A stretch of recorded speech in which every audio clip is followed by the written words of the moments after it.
నిలబడి ప్రార్థించుదాము.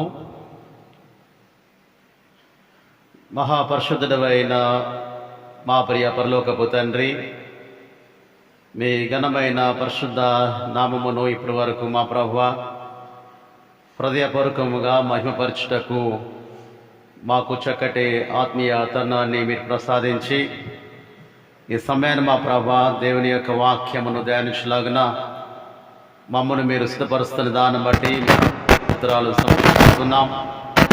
సమయమైన ప్రభువా మీ మాట సహాయం కోరి మీ వద్దకు మీ వైపు చూస్తూ ఉండగా నా ప్రభువా మాకే కావలసినటువంటి ఆత్మీయ ఆహారాన్ని అనుగ్రహించండి.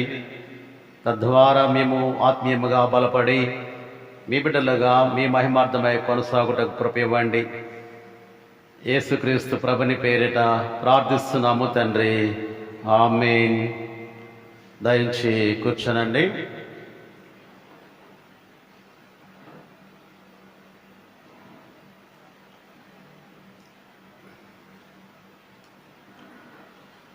ప్రభువైన యేసుక్రీస్తు శుభనామమున చేరవచ్చిన మీ అందరికీ శుభములు, వందనాలు తెలియజేస్తున్నా.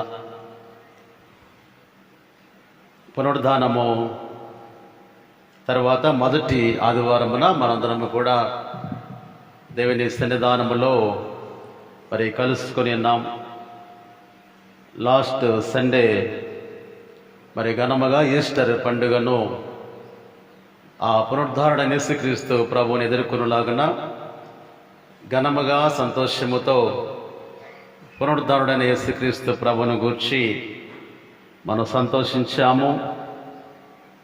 యేసుక్రీస్తు ప్రభువుని ఆరాధించాము.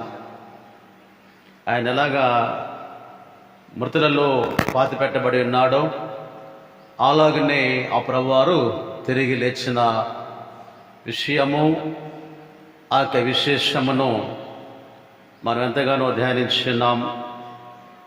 ఆ ప్రభు గాయాలతో పాతిపెట్టబడి గాయాలతోనే తిరిగి లేచి తను చూస్తున్నటువంటి వారికి తన గాయములను చూపించడం ద్వారా నమ్మని వారిని ఆ ప్రభువు గొప్ప నమ్మిక పునరుద్ధానం పట్ల కలిగించి ఉన్నాడు. యేసుక్రీస్తు ప్రభు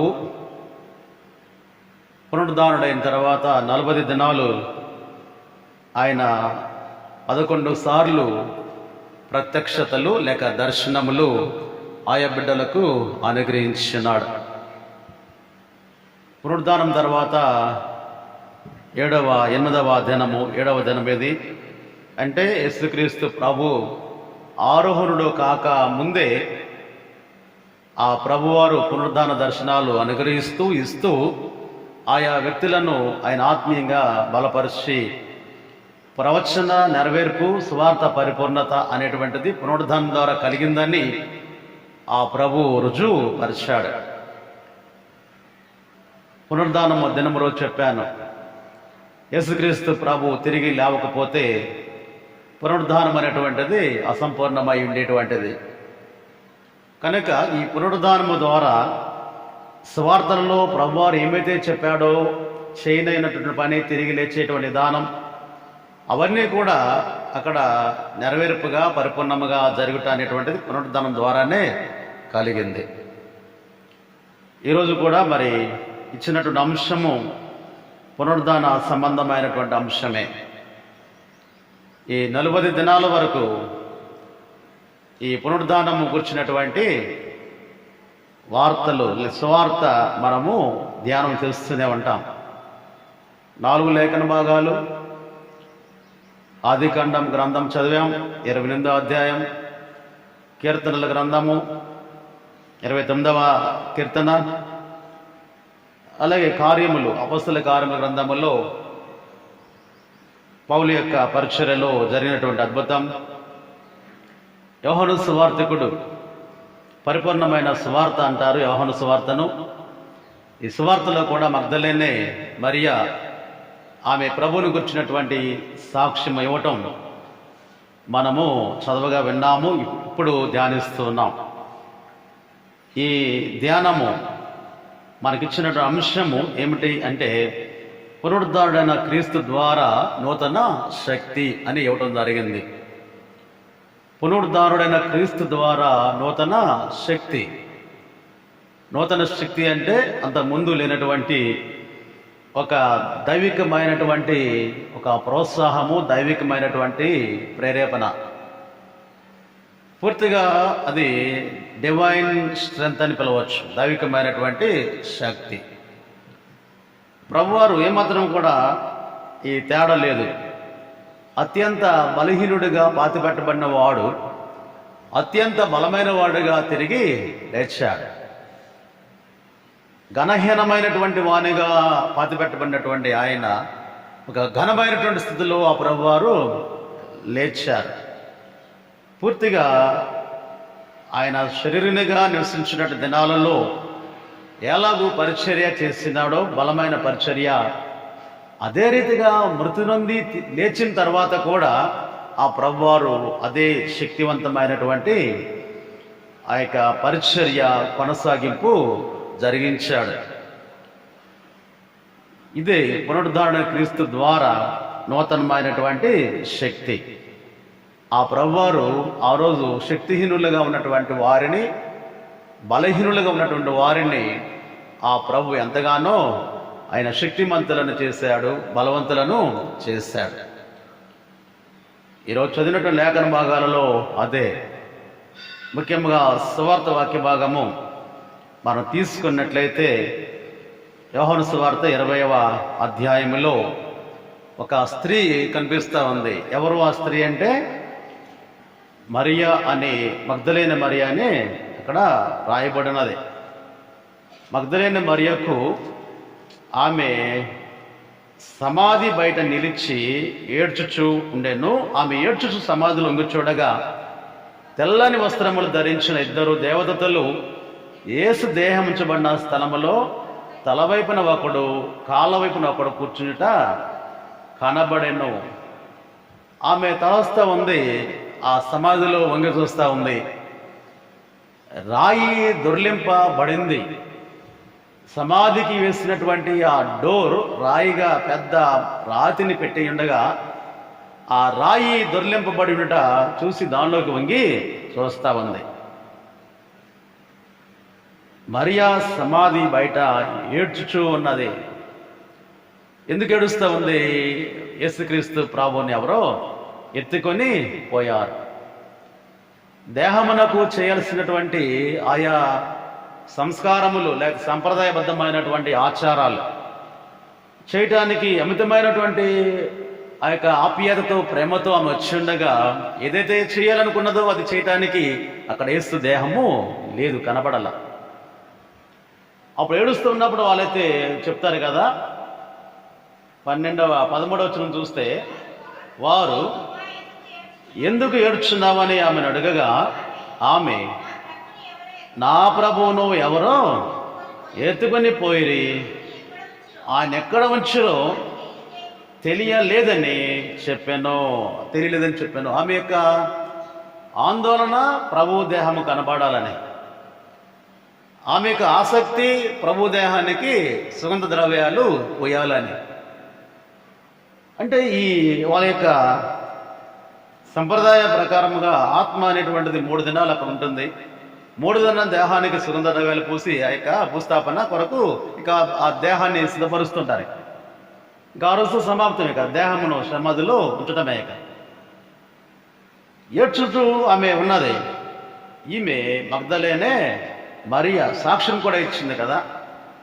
ఏమి సాక్ష్యం? చివరన వచ్చేటప్పటికి 18లో మగ్దలేని మరియా వచ్చి, నేను ప్రభువును చూచితిని, ఆయన నాతో ఈ మాటలు చెప్పినని శిష్యులకు తెలిసి తిన్నగా డైరెక్ట్గా యేసుక్రీస్తు ప్రభు పునరుద్ధారణుడైన తర్వాత మగ్దలేని మరియకు కనిపించి ఈ విషయాన్ని చెప్తూ ఉంటాడు. నువ్వు వెళ్ళి ఈ పునరుద్ధానం గురించిన వార్త మనవారికి అందరికీ తెలియచెప్పు అంటే, ఆమె బయటకు వచ్చి, నేను ప్రభువును చూచితిని, ఆయన నాతో ఈ మాటలు చెప్పానని శిష్యులకు తెలియజేస్తాను. శిష్యులకే తెలియజేస్తుంది. ఈమె మగ్దలేని మరియా. ఒక స్త్రీ ఒకానొక టైంలో ఆమె యొక్క జీవితం ఈరోజు ఆమె చేస్తున్నటువంటి ఈ సువార్త ప్రకటన అక్కడ చాలా ఆశ్చర్యమే. మగ్దలేనే మరియా శిష్యులకు చెప్పాల్సినటువంటి పరిస్థితి. ఒక స్త్రీ ద్వారా శిష్యులు అంటే యేసయ్యతో ఉన్నటువంటి వారు, ఆయన మాటలు డైరెక్ట్గా ఉన్నటువంటి వారు, శిష్యులు ఆయనతో మాట్లాడారు, ఆయన శిష్యులతో మాట్లాడారు. అనేకమైన సూచక క్రియలు అక్కడ జరిగి ఉన్నాయి. అనేకమైన సూచక్రియలు జరిగి ఉన్నను కూడా యేసుక్రీస్తు ప్రభు వారు శిష్యులకు ఈయన్ని ఒక ప్రాధాన్యత ఈ స్త్రీకి అనుగ్రహించాడు. ఈరోజు మనం లేఖనాల నుండి మగ్దలేనే మరియా ఏమిటి అనేటువంటి చూస్తే, లూకాసు వార్తలో 8వ అధ్యాయంలో 2వ వచనం చూస్తే, లూకాసు వార్త 12 మంది శిష్యులను, కొందరు స్త్రీలను, అనగా 7 దయ్యములు వదిలిపోయిన 7 దయ్యములు వదిలిపోయిన మగ్దలేనే అనబడిన మరియయు, గృహ నిర్వాహకుడకు కూషా భార్యకు యోహన్నాయు, సోసన్నయు ఆయనతో కూడా ఉండరి. చాలామంది అక్కడ ఉపచారం చేస్తూ ఉన్నారట. మనకు కావలసినటువంటిది ఇక్కడ మగ్దలేనే మరియను గూర్చి. మగ్దలేనే మరి ఏంటంట, అనగా 7 దయ్యములు వదిలిపోయిన మగ్దలేనే అనబడిన మరియా. మరియా మగ్దలేనే గ్రామానికి చెందినటువంటి ఆమె కాబట్టి ఆమె ఊరి పేరుతోనే మరి యేసుక్రీస్తు ప్రభుని ఇంకొక పేరు కూడా ఎక్కువ వాడుతూ ఉంటారు. ఏంటంటే నజరేయుడగు యేసు. నజరేతు గ్రామానికి చెందినటువంటి యేసు అంటే తన యొక్క తల్లి అయినటువంటి మరియ యొక్క సంతూరు నజరేతు. నజరేతులో యేసుక్రీస్తు ప్రభుల వారు పెరిగారు కాబట్టి ఆ ఊరి పేరుతో కొన్ని మార్లు ఏమంటారంటే నజరేయుడగు యేసు. అలాగే మగ్దలేనే అనేటువంటి ఊరికి చెందినటువంటి మరియా, ఆమెను మగ్దలేనే మరియా అని అది వాడుకగా పిలుస్తూ ఉంటాం. ఇక్కడ ఆమె సంగతి ఏమిటంటే, ఆమె 7 దయ్యములు 7 అపవిత్రాత్మలు పట్టినటువంటి ఒక భయంకరమైనటువంటి ఆ జీవితము పూర్వపు దినాలలో ఆమె జీవించింది. దయ్యములు ఆమెను ఒక దయ్యం కాదు, 2 దయ్యాలు కాదు, ఎన్ని దయ్యాలు? 7 దయ్యములు ఆమెను బాధ పెట్టాయి. దయ్యములు పట్టినటువంటి వారు వివిధ రకాలుగా వారి యొక్క శరీరము అలాగ ఉంటుంది. దయ్యము శరీరాన్ని లోపరుచుకుంటుంది, స్వాధీనపరుచుకుంటుంది. దయ్యం అనేటువంటిది పడేస్తూ ఉంటుంది. మగ్దలేనే మరియా 7 దయ్యములతో విపరీతమైనటువంటి బాధపడి, ఈరోజు ఎలాగా నేను ప్రభువును చూచుతుని అని యేసుక్రీస్తు ప్రభుని యొక్క శిష్యులతో ఆమె వచ్చి ప్రకటన చేయటం ప్రప్రథమంగా అది ఆశ్చర్యమే. ఈ దయ్యములు వాటి యొక్క స్థితి మనం చూసినప్పుడు లూకాసు వార్త 8వ అధ్యాయంలో 27వ వచనం చూస్తే, లూకా 8:27లో ఆయన ఒడ్డున దిగినప్పుడు ఊరిలో ఒకడు ఆయనకు ఎదురుగా వచ్చును. వాడు దయ్యములు పట్టిన వాడై బహుకాలము నుండి బట్టలు కట్టుకొనక సమాధులలోనే గాని ఇంటిలో ఉండువాడు కాడు. చాలా ఇక్కడ జరుగుతూ ఉన్నది ఏమిటయ్యా అంటే, ఒకడున్నాడు, వాడు దయ్యములు పట్టిన వాడై, ఒక్కటి కాదు కదా, వేల కొలది దయ్యాలు అడిగి 7 దయ్యములు పట్టినటువంటి ఆమె. ఇక్కడ దయ్యములు పట్టిన వాడు ఒకడు బట్టలు కొనక సమాధులలోనే గాని ఇంటిలో ఉండేవాడు కాడు. ఇక్కడ మనం అర్థం చేసుకోవాలి, దయ్యములు పట్టినటువంటి వారి యొక్క దుర్గతి, దయ్యములు పట్టిన వారి యొక్క వారి జీవితము ఎలా ఉంటుంది, జీవనము విధానం. వీడేం చేస్తున్నాడు? దయ్యములు పట్టిన వాడై బట్టలు కట్టుకొనక, వస్త్రాలు ధరించుకోక ఎక్కడ ఉంటున్నాడంటే సమాధులలోనే గాని ఇంటిలో ఉండేవాడు కాడు. కాళ్ళకు సంఖ్యలు కూడా వేస్తున్నాయి. 29 చూస్తే అది అనేక పర్యాయములు వారిని పట్టుచూ వచ్చును గనుక వానిని గొలుసులతోనూ కాలి సంఖ్యలతోనూ కట్టి కావలి ఎందుంచిరి గాని వాడు బంధకములు తెంపగా దయ్యము వారిని అడవులోకి తరుముకొని పోయెను.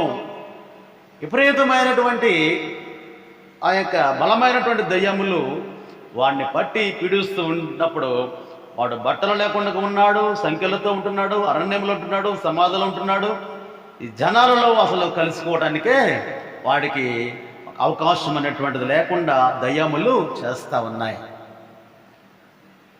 అలాంటి పరిస్థితి దయ్యములు పట్టినటువంటి వారి యొక్క పరిస్థితి. అక్కడ మగ్దలేన మరియ కూడా చూసినప్పుడు దయ్యములు వెళ్ళిపోయిన తర్వాత ఆమె యేసుక్రీస్తు ప్రభుని యొక్క పునరుద్ధాన వార్త నేను ప్రభువును చూచుతుని అని ధైర్యంతో వెళ్ళి ప్రకటన చేస్తా ఉంది. ఇక్కడ ఈ సేనాను వాడు దయ్యములు పట్టిన వాడు ఉండి వాడు శరీరమును గాయపరుచుకుంటున్నాడు రాళ్లతో. ఊరందరూ కూడా భయకంపితులుగా మారుతూ ఉన్నారు. దేవుని స్పర్శ ద్వారా యేసుక్రీస్తు ప్రభు అతన్ని బాగు చేయగా 29వ వచనం చూస్తే ఆ యొక్క 39వ వచనంలో లోక 8:39లో అయితే ఆయన నీవు నీ ఇంటికి తిరిగి వెళ్ళు, గొప్ప కార్యములు చేశాను తెలియచేయమని వానితో చెప్పి వానిని పంపివేసెను. వాడు వెళ్ళి యేసు తనకంటే గొప్ప కార్యములు చేసెను ఆ పట్టణమందంతటా ప్రకటించను. ఒకప్పుడు వాడి యొక్క జీవిత విధానం బట్టలు కట్టుకొనక సంఖ్యలతో, బంధకాలతో, కాలి సంఖ్యలతో, గొలుసులతో కట్టివేయబడి ఉండగా వాడికి వాడు రక్కుంటూ శరీరాన్ని గాయపరుచుకుంటున్నప్పుడు ప్రజలందరూ కూడా భయం వేసేస్తుంది అందరికీ కూడా. అలాంటి వాడు ఈ రోజున ఏమంటున్నాడంటే యేసు తనకట్టి గొప్ప కార్యములు చేసెను ఆ పట్టణమందంతటా ప్రకటన చేయుచుండెను. దయ్యములు పట్టినటువంటి వాడు ఈరోజు ప్రకటన చేస్తూ ఉన్నాడు. లూకాసు వార్త 13వ అధ్యాయంలోనే 13వ అధ్యాయంలో మనం చూస్తూ ఉంటే అక్కడ 10-11 వచనాలలో సమాజ మందిరములో బోధించున్నప్పుడు 18 ఏళ్ల నుండి బలహీనపరచు దయ్యం పట్టిన ఒక స్త్రీ ఆచట ఉండెను. ఆమె నడుము వంగిపోయి ఎంత మాత్రమును చక్కగా నిలువబడలేకుండెను. ఇది ఒక దయ్యము కదా. ఏంటి బలహీనపరచు దయ్యం? ఈ అపవిత్ర ఆత్మ అని మనం పిలవచ్చు, అపవాది అని పిలవచ్చు, అబద్ధ జనకుడు అని పిలవచ్చు. ఆత్మీయ స్థితిని అనదురకు ఒక ఆత్మ దయ్యము అక్కడ స్త్రీ ఉండెను. ఆమె ఎలాగ ఈ దయ్యం ఏం చేస్తుంది అంటే ఆమెని నడుము వంచేసింది. నడుము వంగిపోయి ఎంత మాత్రమును చక్కగా నిలువబడలేకుండెను. ఎంత మాత్రము చక్కగా నిలబడటం లేదు. అంటే ఈ దయ్యము ఆమెను 18 ఏండ్లు మరి పట్టి తనను పీడించి చక్కగా నిలువబడలేకుండా చేసింది. మరొక ఉదాహరణ చేస్తాను. లూకాసు వార్త 9వ అధ్యాయం 17వ వచనం, మార్కు సువార్త 9వ అధ్యాయం 17వ వచనం, మార్కు 9:17లో చూస్తే అక్కడ కూడా ఒక జన సమూహములో ఒకడు బోధకుడా మోగదయ్యం పట్టిన నా కుమారుని నీ వద్దకు తీసుకుని వచ్చి తిని అది ఎక్కడ వారిని పట్టిందో అక్కడ వారిని పడద్రోయను. అప్పుడు వాడు నురుగు కార్చుకొని పండ్లు కొరుకుకొని మోర్చిల్లును. చాలా అమ్మా, ఇక్కడ దయ్యము మోగ దయ్యం అట. ఇన్ని రకాలు ఇంకా చాలా ఉన్నాయి. పాత నిబంధనల్లో అలాగే నూతన నిబంధనల్లో ఈ అపవిత్ర ఆత్మలను గూర్చి రాయబడి ఉన్నాయి. ఇక్కడ ఈ పిల్లవాడికి పట్టినటువంటిది మోగ దయ్యం. ఈ దయ్యం పట్టినప్పుడు ఏం చేస్తుంటాడట, వీడు అగ్నిలో పడేస్తుందట దయ్యం తీసుకువెళ్ళి. తల్లిదండ్రులు కనిపెట్టినప్పుడు అగ్నిలో నుండి ఆ పిల్లవాడిని కాపాడుతారు. మరలా నీళ్లు కనబడితే నీళ్ళలో పడవేస్తుందట దయ్యం. తల్లిదండ్రులు ఎవరైనా చూసినప్పుడు ఆ నీళ్ళలో నుండి తీస్తాం. ఎంతకాలం కాపాడుతారు ఎవరో ఒకరు దగ్గరుండి. అంటే చెప్తూ ఉన్నాను, ఈ రకరకాలైన దయ్యములు పట్టినప్పుడు వారి జీవితము అనేటువంటిది భయంకరమైన నాశన కూపములో చేర్చబడుతూ ఉంది. ఆ దయ్యములు అపవిత్రాత్మ పట్టినటువంటి వాడు సేన అనువాడు దయ్యముల చేత పీడించబడుతూ వాడి జీవితం అంతా కూడా నివాసము సమాధులలోనే, ఊరి వెలుపట, ఇంటిలో ఎంత మాత్రము ఉండలేదని రాయబడి ఉన్నది. అలాగే పిల్లవాడికి మోగదాయం పడితే వాడు స్థితిగతులు ఇప్పుడు కూడా ఎక్కడో చోట పడవేయటమే, మూర్చులటమే. అలాగే నడుమొంగినటువంటి స్త్రీ పట్టినటువంటి దయ్యము ఆమె నడుమును ముంచివేసింది. అలాంటి పరిస్థితుల్లో ఉన్నటువంటిది మగ్దలేనే మరియ కూడా. ఇలాగా ఆ దయ్యాలు పట్టినప్పుడు, ఆ దయ్యములు పట్టినప్పుడు ఏదో ఒక విధమైనటువంటి మానసికమైనటువంటి లోపం అనేటువంటిది వారు కలిగి ఉంటారు. ఈ మగ్దలేనే కూడా ఏదో విధంగా బాధపడింది, ఇబ్బందుల పాలయ్యింది. అలాంటి క్రమముల్లో ప్రభు అయినటువంటి యేసు ద్వారా ఆమె పొందిన స్వస్థత అద్భుతం. ఆమె ఎన్నడూ కూడా మరిచిపోక ప్రభువుతోనే వెన్నంటి తన యొక్క మిగిలినటువంటి జీవితం అంతా కూడా కొనసాగింది. ప్రభువు జీవించిన కాలమంతా కూడా ఆయనతోనే ఉండింది. అంత మాత్రమే కాదు, మగవాళ్ళైనటువంటి శిష్యులు ప్రభుతో చెప్పారు, ప్రభా నీతో పాటు మరణించడానికైనా కానీ మేము సిద్ధమే. తోమాయితో అంటాడు, ఆయనతో పాటుగా మనం కూడా చనిపోవడానికి వెళ్దామంటాడు తక్కిన శిష్యులతో. పేతురు అంటాడు, నీతో పాటు నేను కూడా మరణిస్తా ప్రభా అంటాడు. అలాగ అన్నటువంటి వారు కొన్ని గంటలలోనే ఆ యొక్క అన్నమాట మర్చిపోయి యేసుక్రీస్తు ప్రభుని ఒంటరివాణ్ణి చేసి దూరం అయిపోయారు. ఎందుకంటే ప్రాణభయం. ఒకవేళ మమ్మల్ని అక్కడ చంపుతారో, మమ్మల్ని కూడా సిలువ శిక్ష వేస్తారేమో అని వారి ప్రాణాలను అరచేతిలో పెట్టుకొని ప్రభు అంటే ఎరగనట్లుగా, తెలియనట్లుగా వారు నటిస్తూ బయటకు వెళ్ళిపోతారు. ప్రభుని మాటలు యందు విశ్వాసం ఇచ్చిన వారు కారు. పోనీ ప్రభు చనిపోయా పాతి పెట్టబడిన తర్వాత ఏమైనా వారి యొక్క పశ్చాత్తాపం ఉందా అంటే అప్పుడు కూడా పశ్చాత్తాపము లేదు. ప్రభుని యేసు ఉన్నప్పుడు చెప్పినటువంటి మాట, 3వ దినాన తిరిగి లేస్తాను అని, ఆ మాటను విశ్వసించిన వారు కారు, నమ్మినటువంటి వారు కారు, లేఖన భాగాలను పెడచెవిన పెట్టిన వారుగా ఉన్నారు. కాబట్టి ప్రభుని యేసు యొక్క ఆలోచన ఏమాత్రం కూడా వారు లేకుండా బయట ఉన్నట్లుగా వాక్యంలో మనమైతే చూడగలం. కానీ ఈమె మగ్దలేనే మాత్రము తనకు దేవుడు తన చేసినటువంటి ఆ యొక్క గొప్ప కార్యములను బట్టి ఆమె ఏమి చేస్తుందంటే, ప్రభువునకు మరణించిన తర్వాత కూడా ప్రభుని యందు ఆసక్తి ఎంత మాత్రం కూడా తగ్గలేదు. ప్రభుల వారు బతికంగా లేరు అయినా కానీ ఆయన యందు భయభక్తులు అపారముగా కనబరుస్తూ ఉన్నది ఒక స్త్రీ అయినటువంటి ఈమె. పురుషులైన వారు దూరంగా ఉన్నారు, స్త్రీ అయినటువంటి ఆమె దగ్గరకు వచ్చి ఆయనకు చేయాల్సినటువంటి అంతిమ ఆచారాలన్నీ కూడా చేయటానికి వారి సంప్రదాయ ప్రకారముగా వచ్చి ఏడుస్తున్నట్లుగా మనం చూస్తూ ఉన్నాము. మొదటి దశలోనికలు రాసిన పత్రికల్లో 5వ అధ్యాయము 5వ వచనం చూస్తే అక్కడ ఏంటి మనం అనేది అక్కడ తెలియజేస్తూ ఉంటారు. 5వ అధ్యాయము 5వ వచనం, మీరందరూ వెలుగు సంబంధులను పగటి సంబంధులనై ఉన్నారు, మనము రాత్రి వారము కాము, చీకటి వారము కాము. దేవునికి స్తోత్రం, హల్లెలూయా. మనం ఎవరమాట? పౌలు భక్తుడు సంఘముతో మాట్లాడుతూ మనతో మాట్లాడుతూ అంటున్నాడు, మనం ఎవరము అంటే వెలుగు సంబంధులను పగటి సంబంధులనై ఉన్నారు, మనము రాత్రి వారము కాము, చీకటి వారము కాము.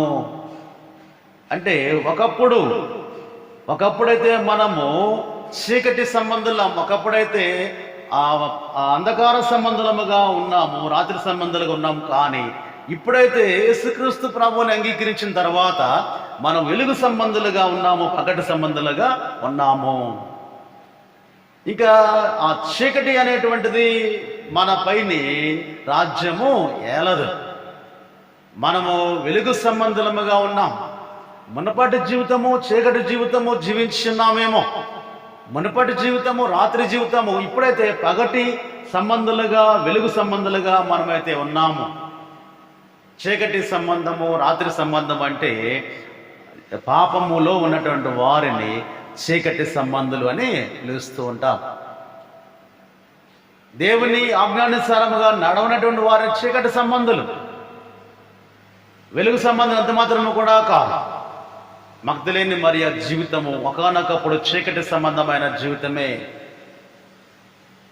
సేన అనేటువంటి వాడి జీవితము ఒకప్పుడు చీకటి సంబంధమైన జీవితమే, రాత్రి సంబంధమైన జీవితమే.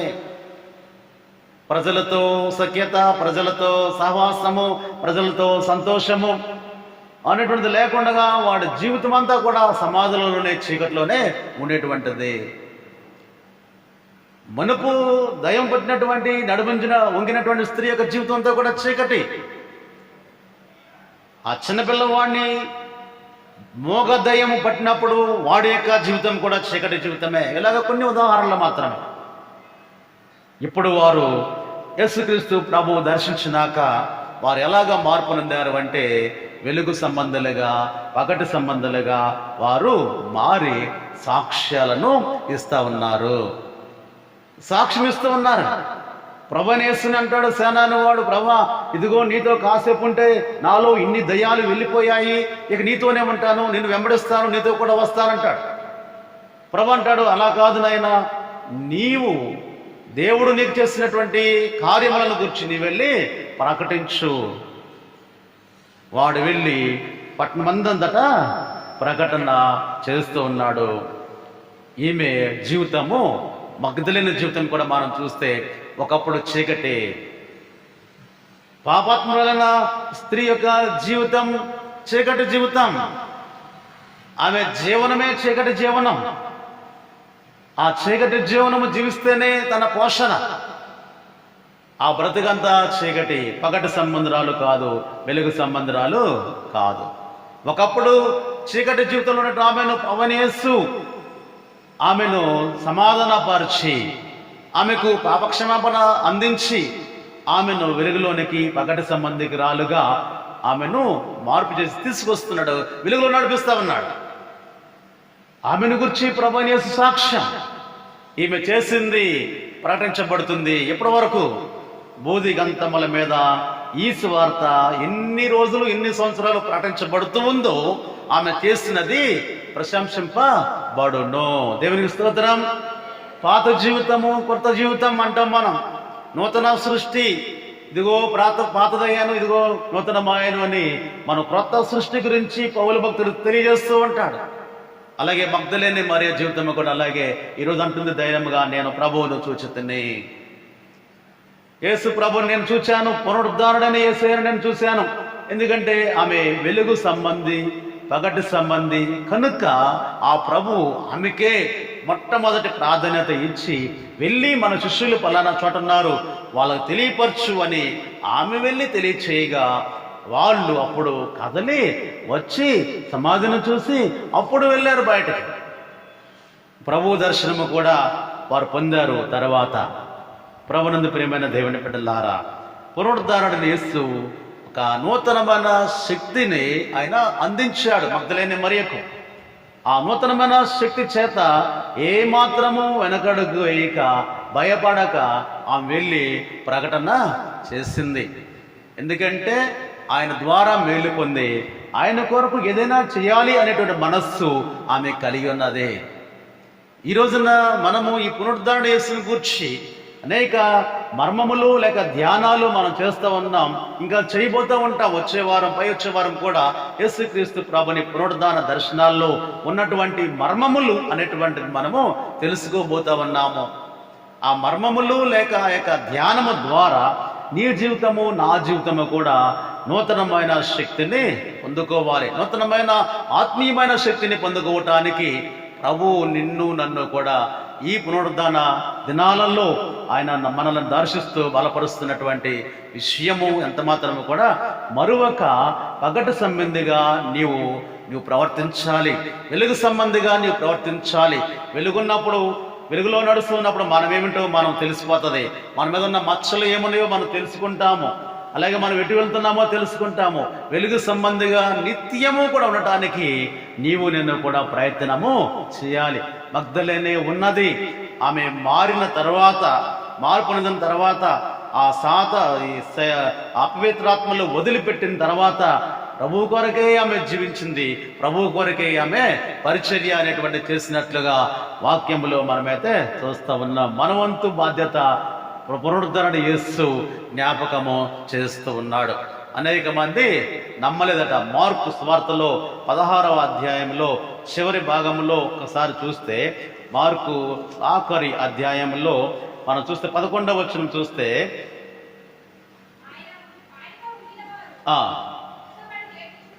ఏడ్చుచుండగా ఆమె వెళ్ళి ఆ సంగతి వారు తెలియజేసెను.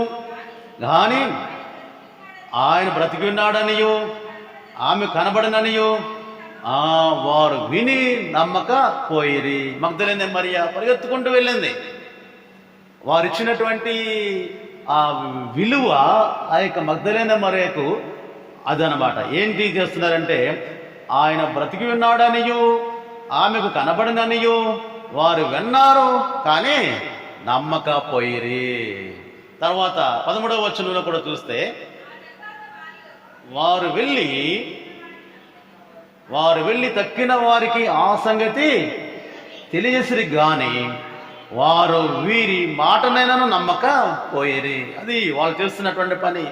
పైన చూడండి గాని అని ఉన్నది, ఇక్కడ కూడా తెలియసిరి, గాని వారు వీరి మాటనైనాను నమ్మక పోయిరి. నమ్మటం లేదు.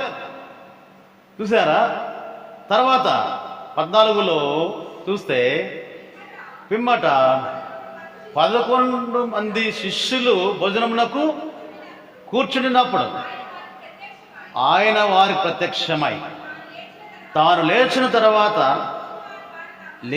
తర్వాత తను చూచిన వారి మాట నమ్మనందున వారి అపనమ్మిక నిమిత్తము, హృదయ కాఠిన్యము నిమిత్తము వారిని గద్దించెను. దీన్ని బట్టి మనం అర్థం చేసుకుంటున్నటువంటి ఆలోచన, యేసుక్రీస్తు ప్రభు పునరుద్ధానుడై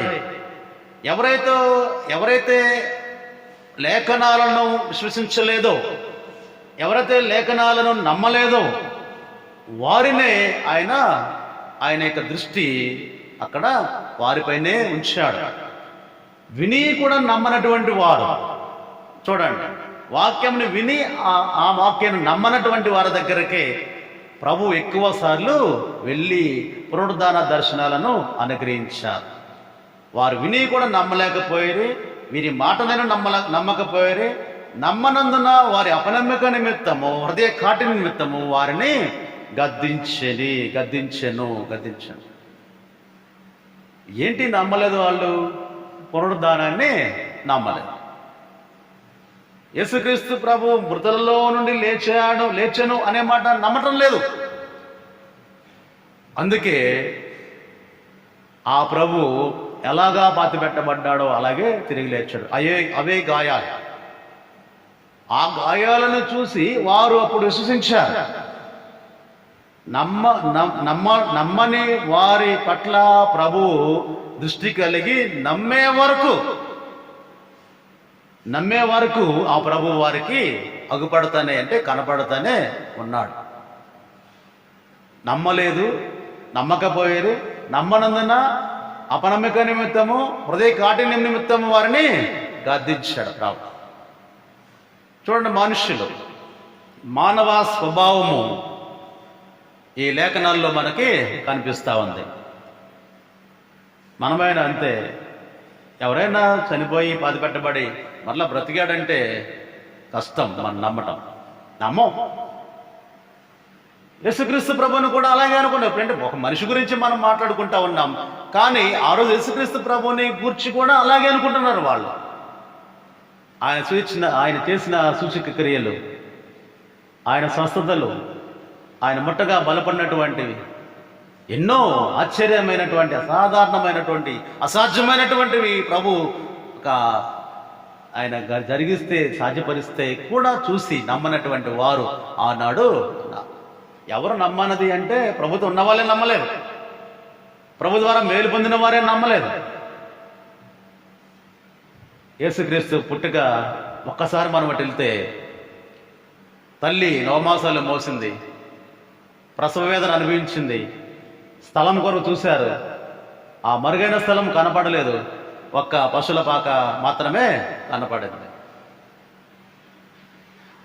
అందరూ కూడా ఆ యొక్క వర్తమానం, మరియా ప్రసవించింది, ఒక బాబును కన్నింది, యేసు అని పేరు పెట్టారు, అని పరలోకములో సంతోషము, దేవదూతలు వచ్చి గొల్లలకు చెప్పటం, గొల్లలు వెళ్ళి పరిగెత్తుకుంటూ వెళ్ళి చూడటం, నాట్యం ఆడటం, ఆ విషయాన్ని అందరికీ చెప్పటం. జ్ఞానులు వెళ్ళి ఆరాధించారు, అత్యంత ఖరీదైనటువంటి వస్తువులను కొనుక్కొని.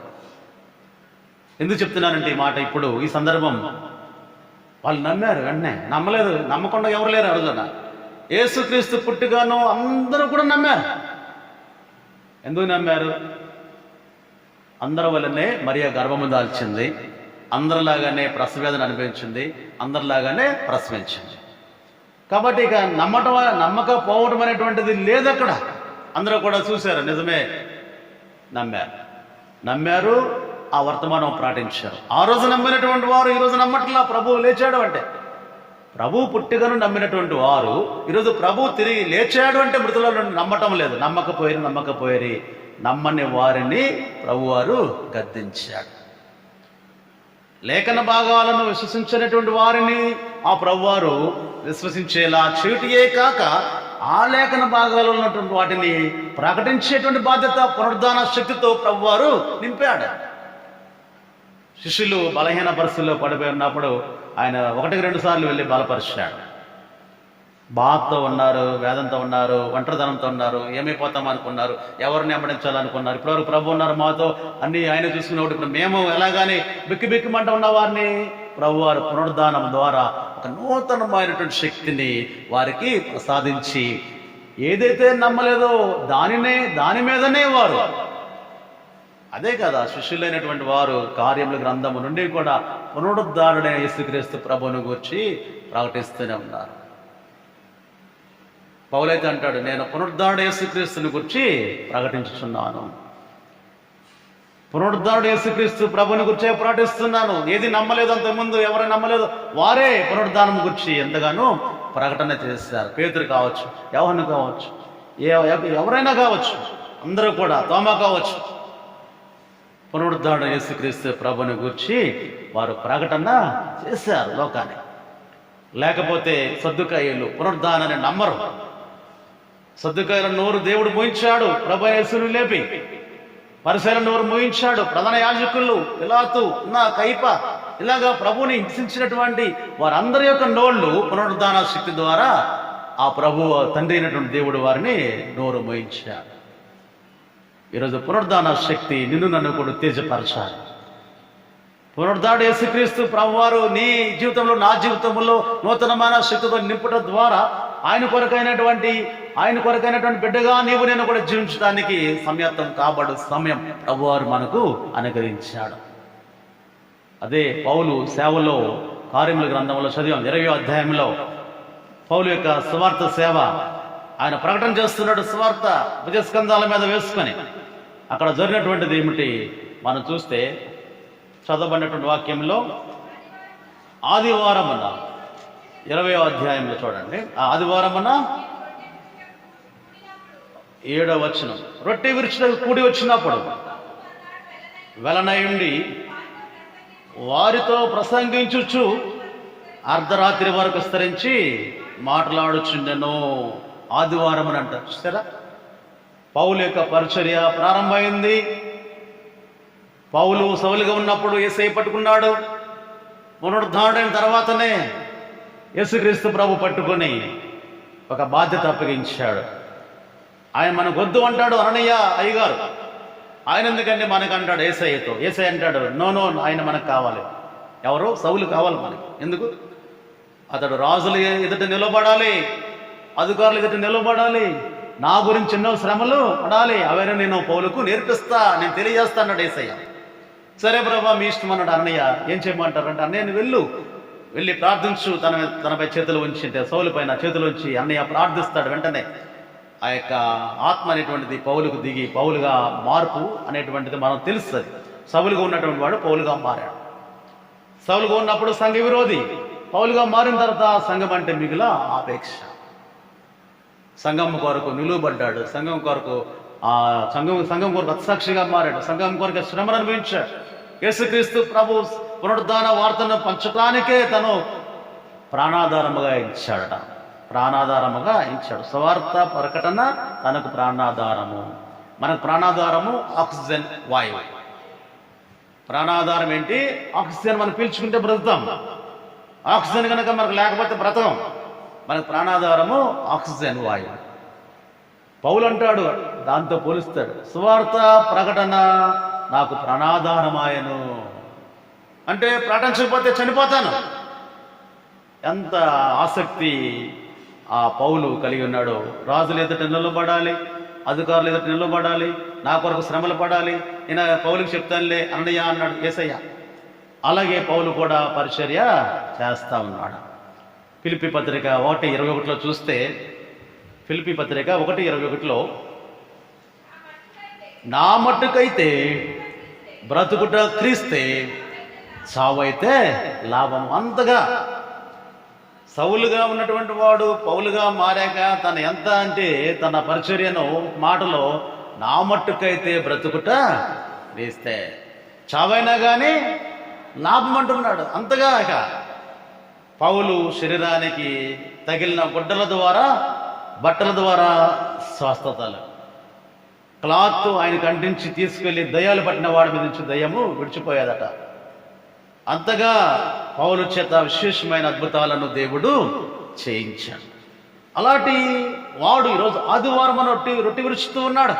ఆరాధన మేడగదిలో ఆరాధన జరుగుతూ ఉంది. అక్కడ జరిగినటువంటిది ఏమిటంటే 9వ వచనం చూస్తే 29, అప్పుడు ఐతుకు అని ఒక యవనస్తుడు కిటికీలో కూర్చుండి గాఢ నిద్రపోయి పౌలు చాలాసేపు ప్రసంగించుండగా నిద్రాభారం వలన జోగి ఆ 3వ అంతస్తు నుండి క్రింద పడి చనిపోయిన వాడే ఎత్తబడెను. ఎవరు రాశారు అపొస్తలుల కార్య గ్రంథము? ఎవరు రాశారమ్మా? లోక స్వార్థికుడు రాశాడు. లోక యొక్క ఉద్యోగం ఏంటి? డాక్టర్, వైద్యుడు. లోక ఫిజిషియన్, వైద్యుడు. అన్ని రోగాలను స్వస్థపరిచేటువంటి ఒక వైద్యుడు, లోక చదువుకున్న వ్యక్తి. ఈ లోక డాక్టర్గా ఉండి సర్టిఫై చేస్తున్నాడు, ధృవీకరిస్తున్నాడు. ఏంటి? 3వ అంతస్తు నుండి క్రింద పడి చనిపోయిన వాడే ఎత్తబడెను. లోక డైరెక్ట్గా వైద్యుడు కాబట్టి అతడు నిరూపణ, ప్రూఫ్ కావాలి. చనిపోయాడు ఐతుకునేటువంటి యవనస్తుడు. లోక ధృవీకరించాడు, అతడు చనిపోయి ఎత్తబడెను. ఎక్కడ? మేడగది. స్థలము మేడగది. ఏం జరుగుతుంది? ప్రార్థన జరుగుతుంది. ఆ ప్రార్థన ఏ ఆరాధన? రొట్టె విరిచే ఆరాధన. అక్కడ ఎవరున్నారు? చాలా మంది ఉన్నారు. ఇంకా ఐతుకు అనే ఒక యవనస్తుడు కూడా ఉన్నాడు. పౌలు ఎక్కడికో రేపు వెళ్ళాలి కాబట్టి ఈరోజే తను ప్రసంగిస్తూ ఉన్నాడు కాబట్టి నిద్రమత్తులో ఉన్నాడు. ఎవరు? ఈ యొక్క ఐతుకు అనేటువంటి యవనుడు నిద్రమత్తులో ఉండి 3వ అంతస్తు నుండి పడిపోయి అలా ఉన్నాడా అంటే చనిపోయిన వాడై ఎత్తబడెను. చనిపోయిన వాడు ఎత్తబడెను. యేసుక్రీస్తు పునరుద్ధాన శక్తిని పౌలునకు అందించాడు. అతను నా కొరకు ఏమేమి చేయాలో నేను అతన్ని బోధించదను అని ఆ సౌలుగా ఉన్నావా అని పౌలుగా మార్చి అద్భుతాలు చేయవనిగా అభిషేకించాడు. పరిశుద్ధాత్మను ప్రోక్షించాడు. పునరుద్ధాన శక్తిని పౌలునకు అందించాడు. కాబట్టి ఆ పునరుద్ధాన శక్తి ద్వారా పౌలు ఈ రోజున ఈ కార్యాన్ని జరిగిస్తూ ఉన్నాడు. అతడట అంతటా పౌలు క్రిందికి వెళ్ళి అతని మీద పడి కావుగిలించుకొని, మీరు తొందరపడకుడి, అతని ప్రాణమత్తనలో ఉన్నదని వారితో చెప్పాను. ఆ చిన్నవాడు, బ్రతికిన చిన్నవాడిని తీసుకుని వచ్చినప్పుడు వారికి విశేషమైన ఆదరణ కలిగను. 12వ వచనంలో ఆ ముగింపు మనం చూస్తా ఉన్నాం. చిన్నవారిని, బ్రతికిన ఆ చిన్నవారిని తీసుకొచ్చినప్పుడు వారికి విశేషమైన ఆదరణ కలిగింది. ఎలాగో ఇవన్నీ కూడా సాధ్యమంటే యేసుక్రీస్తు పునరుద్ధానుడయ్యాడు, ఆరోహణుడయ్యాడు. ఆరోహణుడయిన తర్వాత పౌలు పునరుద్ధాన శక్తిని మెండుగా పొంది తను క్రీస్తు ప్రభుని పరిచర్యను కొనసాగిస్తూ ఉన్నాడు. అతను మాత్రమే కాదు, శిష్యులు కొనసాగించారు. పునరుద్ధానుడై, ఆరోహణుడై యేసుక్రీస్తు ప్రభు ఇక్కడ లేని టైంలో ఆయన పరిచర్యను వీరందరూ కూడా కొనసాగిస్తూనే ఉన్నారు. చావైతే లాభము అనినటువంటి ఈ పౌలు, యేసుక్రీస్తు ప్రభు కొరకు ఉన్నటువంటి పౌలు ప్రకటనే, స్వార్థ ప్రకటన చేయాల్సిన భారము నాపై ఉన్నది, ప్రకటించకపోతే నాకు శ్రమ అని పౌలు భక్తుడు ఎంతో బాధపడుతూ ఉంటాడు. సువార్త ప్రకటన ప్రాణాధారం అన్నాడు. బ్రతికితే క్రీస్తే, చావైనా కానీ నాకు లాభమే అంటూ అన్నిటినీ కూడా త్యజించి యేసుక్రీస్తు ప్రభుని పునరుద్ధాన శక్తి ద్వారా తాను చేసినటువంటి ఆశ్చర్యమైన కార్యము ఐతుకు అనే యవనస్తుని బ్రతికించాడు. విశేషమైన ఆదరణ సంఘము ప్రజ్వలడానికి, సంఘము విస్తరించబడటానికి, సంఘం విస్తృతి కాబట్టడానికి, పరిచర్యలు బహుగా జరగటానికి ఇలాంటి పునరుద్ధాన శక్తి ద్వారా చేసిన కార్యాలు ఎంతగానో అతనాన దోహదపడినట్లుగా వాక్యం నుండి మనం చూడగలం. ఈరోజు నీ వంతు నా వంతు వచ్చినప్పుడు కూడా మనము కూడా దేవుని బిడ్డలుగా కొనసాగి ఆయన లేఖనాలను వాగ్దానాలను నమ్మినప్పుడు మనము కూడా చేయగలం. నమ్మని వారిని వారి హృదయ కాఠిన్యాన్ని బట్టి వారిని ప్రభు వారు గద్దించాడు. ఆ గద్దింపున నీవు నేను కూడా గురి కాకుండా సమస్తము సాధ్యపరచు దేవునికి, నా పట్ల సమస్తం సాధ్యమే అని విశ్వసించినప్పుడు ఆ ప్రభువారు నీ ద్వారా కూడా కార్యములు జరిగిస్తాడు. నీ పట్ల ఆ ప్రభువారు ఉంటాడు, నీ కుటుంబం పట్ల ప్రభువారు ఉంటాడు. మన ఎడల ఆ పునరుద్ధాన నూతన శక్తిని అందించబడితే కాకుండా ఇతరులకు కూడా మనం ఆశీర్వాదకరంగా ఉండేటువంటి గొప్ప కృప మనందరికీ ప్రభువారు దయచేస్తాడు. ఆత్మదేవుడు మనందరికీ సహాయము చేయనుగాక. ఆమేన్. చిన్న ప్రార్థన. దయగలిగిన మా ప్రియ తండ్రి, పరిశుద్ధుడా, స్తోత్రం నా తండ్రి. వాక్యాన్ని ధ్యానించులాగన మాకు ఇచ్చినటువంటి పునరుద్ధాన నూతన శక్తిని బట్టి, ఆ శక్తి ద్వారా మేము కొనసాగేటువంటి అర్హతను బట్టి మా కృపను గ్రహించండి. మేము కూడా పునరుద్ధాన యేసుక్రీస్తుని నా ప్రచురపరచుటే కాక ఆయన ద్వారా పొందినటువంటి శక్తి ప్రేరేపణ చేత అనేకమైనటువంటి ఆశీర్వాదాలను రుచిచూచుటే కాక ఇతరులకు మార్గదర్శకులుగా ఉండేటువంటి గొప్ప భాగ్యం దయచేయండి. ఈ దినాన ఉన్నటువంటి ఆశీర్వాదాలు మాపైన మెండుగా నిలిపించమని యేసుక్రీస్తు ప్రభుని పేరిట ప్రార్థిస్తున్నాము తండ్రి. ఆమేన్.